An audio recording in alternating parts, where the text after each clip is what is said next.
I never imagined that. 11 years later, our family dynamic would evolve into an open marriage. Trust me, the story behind it is even stranger than you'd expect. Let me tell you how it all unfolded and what happened next. I used to think Odessa and I had the perfect marriage. We've been together for nearly 11 years, and everything seemed great. Actually, it felt even better than great. We shared the same interests, we're building a life together, and I truly believed she was happy. But lately, things started to feel off. You know that feeling when something just doesn't seem right? That's how it felt with her. She started acting distant, pulling away. She stopped coming to family dinners, canceled plans with friends, and just kept working more. At first, I tried to convince myself it was just stress, or maybe something at her job. But the more I noticed, the more I got the feeling something else was going on. The first real sign came when I found an old letter she had kept. It wasn't anything big at first, just a few lines about an old friend from her past. It was a bit strange, but hey, people hold on to things for all kinds of reasons, right? But it stuck with me. I kept thinking, who is this person she calls her old friend? Why had I never heard of them in all our years together? That's when I started feeling the distance between us. She wasn't the same Odessa. We used to talk about everything, our dreams, our future, how we were going to get there. Now it was like talking to a wall. The late nights at work became more common. When we were together, she barely looked at me. Her excuses, they didn't add up. Then came the receipts. Fancy restaurants I knew we'd never been to, not casual places. I'm talking about spots with white tablecloths and bottles of wine. She said it was for work. But who goes to work dinners that many nights a week? I had to dig deeper. I couldn't confront her without knowing for sure. So I put a GPS tracker in her car and added some software to her phone. Believe me, I felt terrible doing it. But at this point, I had to find out what was going on. I couldn't just sit around while she was out God knows where with God knows who. That's when I found out about the hotel. Every couple of weeks, she'd go to this place on the outskirts of town. I tracked her there. She'd stay for a couple of hours, then come back home like nothing had happened, like everything was fine. I started to notice little things that began to make sense, like how she'd act when we were out with friends and certain topics came up. One time, we were having dinner with some close friends, and someone jokingly mentioned old relationships. Odessa completely froze, changed the subject so quickly that everyone noticed. It was so strange, and I couldn't stop thinking about it. Then I started getting calls from anonymous numbers, whispers like, "You don't know the whole story about your wife. She's living a double life." At first, I thought it was just a prank, but after everything else, I wasn't so sure anymore. It started to feel like my whole life had been built on a lie, and now it was falling apart. Then came the final blow. A random run-in with one of Odessa's old acquaintances, someone she'd never mentioned to me. We ran into this guy at the grocery store, of all places.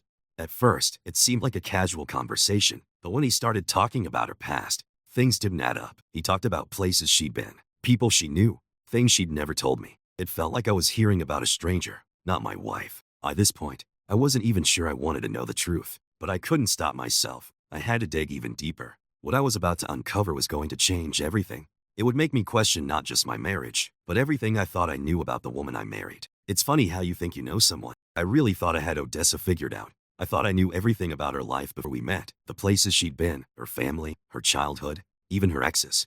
But after meeting that old acquaintance of hers, I knew something was really wrong, and I couldn't just ignore it. Not after the hotel trips, the strange receipts, and those weird anonymous calls. That's when I decided to check her phone. I know it sounds bad, but I had to do it. The GPS tracker had already shown me she was sneaking off to that hotel, but now I needed to know who she was meeting there. So, I went through her messages. You wouldn't believe what I found. There he was, her old friend. The messages were full of code, like she was trying to hide something. But after reading enough of them, it became clear. They were talking about meeting up, sharing memories from their past, places they used to visit. But here's the shocking part. None of it matched up with what Odessa had told me about her life before we met. All the stories she'd shared with me were total lies. I wasn't just wondering if she was cheating anymore. I was starting to realize that the last 11 years of our life together might have been built on lies. The worst part? She didn't just call him some old friend. No, she called him her old friend. But the way she talked to him, it felt like I was reading some cheesy romance novel. They weren't just reconnecting. There was something deeper between them. That's when I realized I couldn't handle this alone. I wasn't about to confront her without having the full truth. I needed proof, solid proof. So, I did what anyone would do in my shoes. I hired a private investigator. The guy I hired, Harlan, was a pro. He didn't ask a lot of questions. He just wanted the basics. I gave him all the details, her schedule, the hotel visits, everything. Then I waited. That's when the real paranoia kicked in. Every time Odessa left the house, I wondered if that was the day I'd finally find out what was really going on. Every time she came home late, I found myself staring at her, trying to figure out if she was lying to me. It didn't take Harlan long to send me updates, and what he found rocked me to my core. Turns out Odessa's old friend wasn't just some guy from her past. He was her ex-husband. Yeah, the same ex she'd told me she left years ago because he was a bad influence. The one she claimed she wanted nothing to do with. Well, apparently that was another lie. They'd been in contact for who knows how long, meeting up behind my back like nothing had changed. She even traveled to see him when she said she was away for work. I felt sick, but it didn't stop there. Harlan sent me photos, pictures of her with him, and not just casual shots. We're talking romantic dinners, holding hands, kissing in public like they were still in love. Then there were videos making it clear they weren't just meeting for drinks. And to make it worse, Harlan found evidence that she wasn't just seeing her ex. There were other men, too. More hotel visits. It was like every time I looked, there was more dirt waiting for me. I remember sitting at the table with the stack of evidence Harlan gave me, just staring at the photos and videos, proof that my wife had been living a lie. It felt like the ground had been ripped out from under me. I didn't know who I was married to anymore. Had anything she told me been true? The worst part, I couldn't tell anyone. Not yet. Not until I figured out my next move, but it was eating me up inside. My friends, our friends, started noticing something was off. We'd all hang out, and they'd joke about relationships and infidelity, not knowing I was living through. Odessa was sitting there laughing along with, and me, I was just gritting my teeth, trying not to snap. There was one day in particular we were at a barbecue, and one of my buddies joked about how all wives have their secrets. It was meant to be funny, but it hit me like a punch to the gut. Odessa was right there sipping her drink, acting like nothing was wrong, like she wasn't sneaking off to hotels with her ex and God knows who else. I wanted to scream at her then and there, tear apart her perfect little act in front of everyone, but I didn't. I kept my cool, smiled through. No one knew the truth, not yet. After that day, things with my friends got awkward. I didn't want to hang out anymore. I didn't want to be around people who didn't know what was really going on. How could they?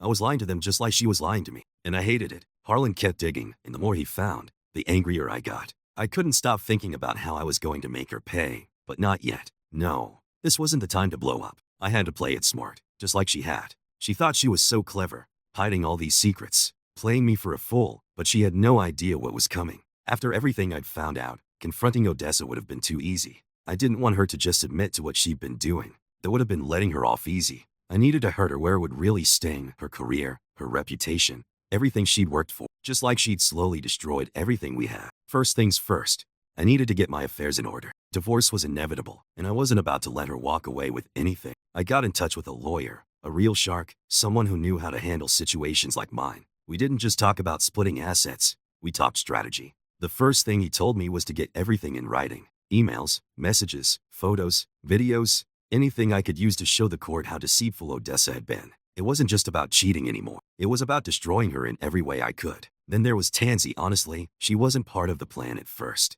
She was just a colleague, someone I worked with now and then. She was young, attractive, sure, but I hadn't really thought about her much. That all changed when she started flirting with me. Compliments here and there, lingering looks. It didn't take long before I realized she was interested. And you know what?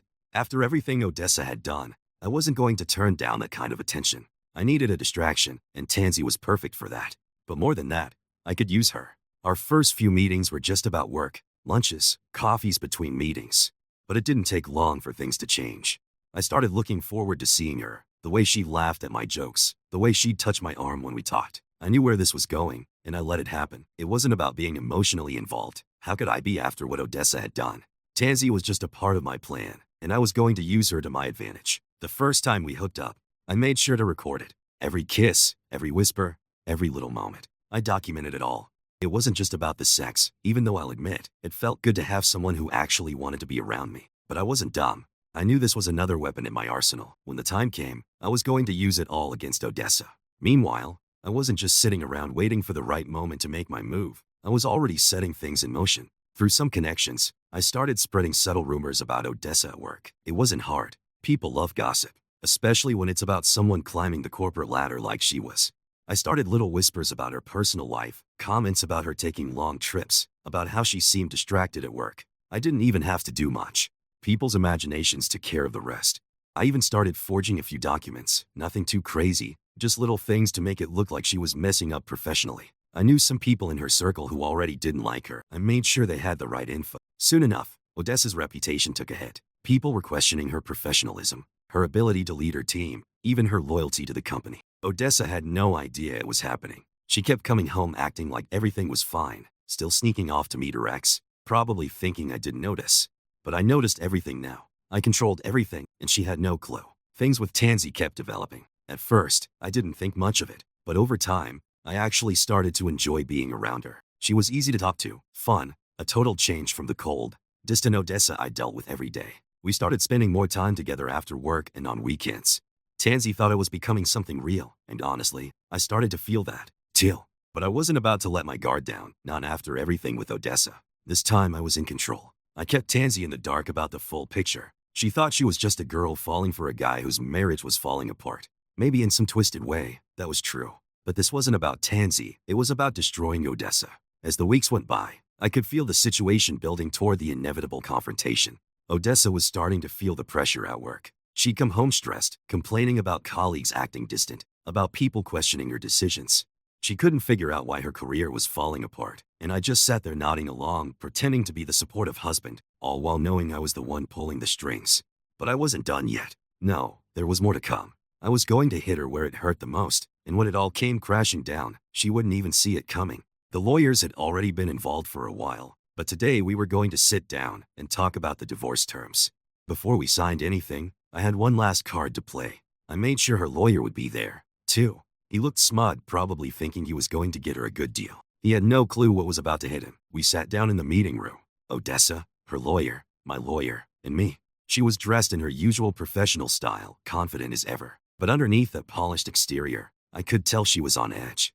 Her career had been spiraling for weeks, ever since the rumors about her affair started going around. She was losing clients, colleagues weren't returning her calls, and her reputation was hanging by a thread. Still, she thought she had control over me and over this divorce. How wrong she was. I slid the folder across the table. Photos, texts, emails, everything connecting her to her ex-husband and the other men she'd been seeing behind my back. I didn't say anything at first, just watched her face as she opened the folder and started flipping through the evidence. Her hands started to shake. "Where the hell did you get this?"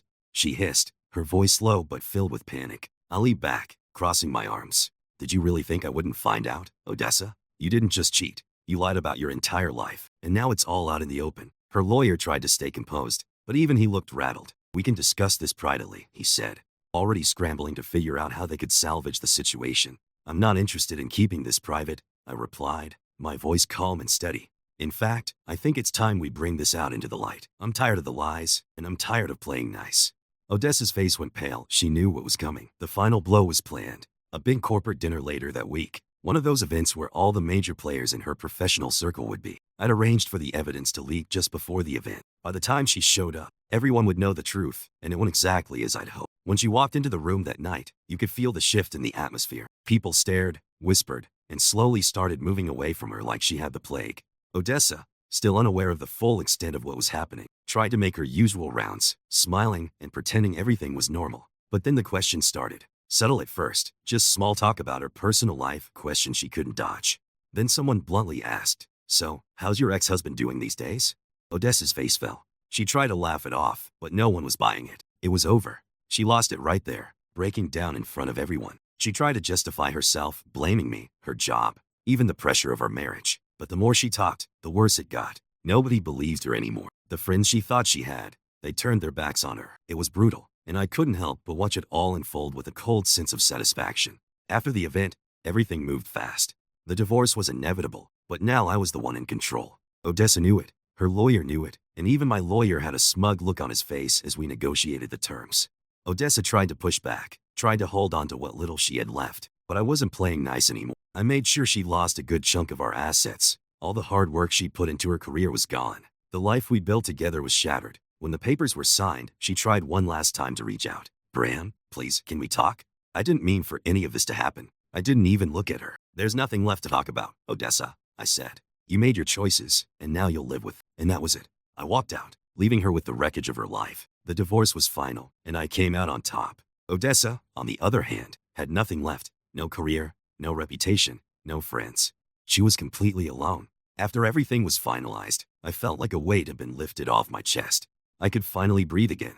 The months of planning, tracking, and executing my revenge had left me exhausted, but the satisfaction was undeniable. I walked away with most of our assets while Odessa's career lay in ruins.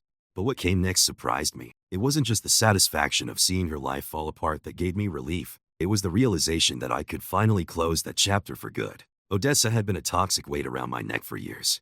Now, with her gone, I could focus on something new, something real. That's when things with Tansy started to shift. What had begun as part of my revenge plan turned into something much more. Tansy and I have been seeing each other for months. I'll admit, it was all about getting back at Odessa at first. But somewhere along the way, it stopped being about her. Tansy became more than just a fling. I found myself looking forward to our time together, not just for the physical stuff, but for the connection we were building. It wasn't immediate. I kept my guard up, but over time, I realized I was ready to move on. We talked about our future, about starting fresh. Eventually, we even decided to leave the city behind and start over somewhere. We found a place that felt like home, a place where we could leave the mess of my past behind. I even started thinking about opening a business with Tansy. She was sharp, business-minded, and together, we had potential. It wasn't just about building something professionally, it was about building something together. For the first time in a long time, I felt hopeful. I wasn't consumed by anger or revenge anymore. I was focused on the future. Meanwhile, Odessa was spiraling. Word got back to me that she'd left town, trying to start over somewhere new, but her reputation followed her. Every time she tried to land a job, her past caught up with her. No one wanted to hire someone who had been publicly exposed for what she'd done. Her family, who had always supported her, started to distance themselves. They couldn't look past the lies, the affairs, the mess she'd made of her life. A few months after the divorce, Odessa tried to reach out again, but I ignored her call, just like I ignored the dozen messages she left afterward. She made her choices, and now she was living with the consequences. I didn't owe her anything. One evening, Tansy and I met up with some old friends who had watched everything unfold. "You look like a new man," one of them said. "I can't believe how much has changed." They were right. I wasn't the same person I'd been when all this started. I wasn't that bitter, angry guy obsessed with revenge.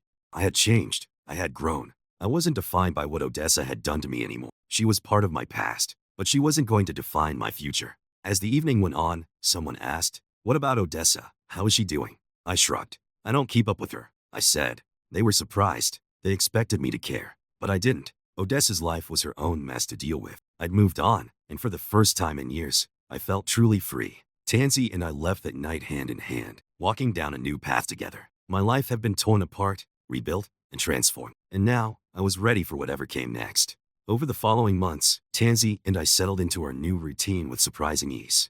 Mornings began with the soft glow of sunrise filtering through our small, rented bungalow's curtains.